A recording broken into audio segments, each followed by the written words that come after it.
आणि किल्ल्याच्या आतली जागा आहे, ज्या जागेवरती आपण बसलोय इथं महाराजांचा दरबार होता। त्याला मराठीमध्ये आपण सदर असं म्हणतो।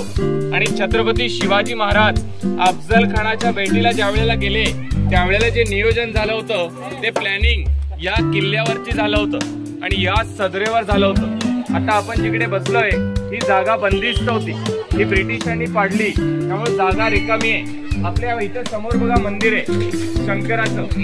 असताना आतमध्ये पिंड सापडली आहे, स्वयंभू मंदिर आहे या ठिकाणी। आपले महाराज हे शिवभक्त होते। अफजल खान भेटीला गेले आणि पहिला रुद्र अभिषेक या मंदिरात झाला। अफजल खानाला मारून महाराजांची इच्छा पूर्ण झाली। मंदिराचं नाव आहे इच्छापूर्ती मंदिर। आता आपण ते मंदिर बघून या। त्याच्या मागच्या बाजूला कडेलोट आहे आणि आपण समोर जाणार आहे बघा छत्रपती शिवाजी महाराजांची मूर्ती बघायला। आता आपल्याला मागच्या बाजूला जायचंय, येताना पहिलं दर्शन घ्या, नंतर आपण कडेलोट बघू।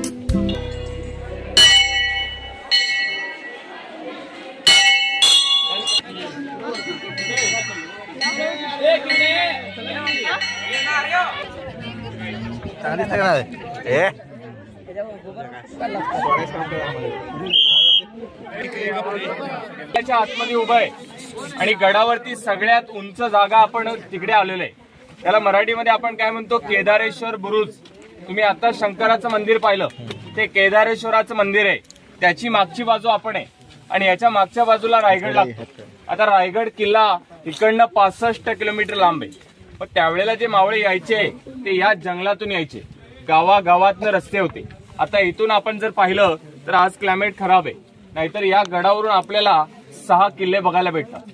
आपला इथून आहे ना रायगड किल्ला दिसतो, रायगड, राजगड, तोरणा, मकरंदगड, कांगोरी आणि चंद्रगड या गडाच्या चारी बाजूला गड आहे, त्यांच्यामध्ये आपण आहे। आता त्यावेळेला सिग्नल दिले जायचे, समजा इथं गडावर लढाई झाली तर दिवसा काळा धूर क्या दिसणार आहे, त्याच्यामध्ये आपला विजय झाला।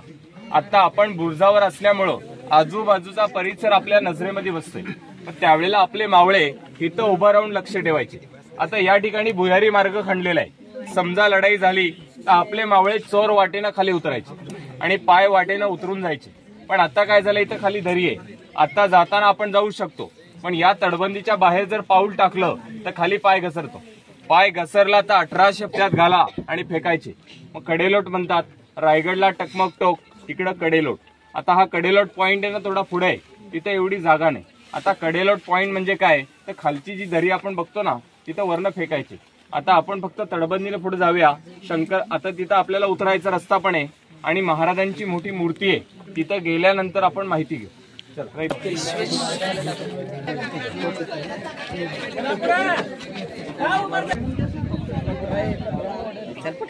शॉर्ट चांगले झाले पाहिजे।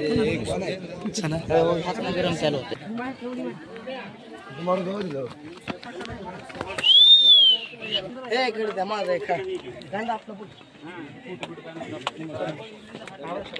फोटो बस झाले।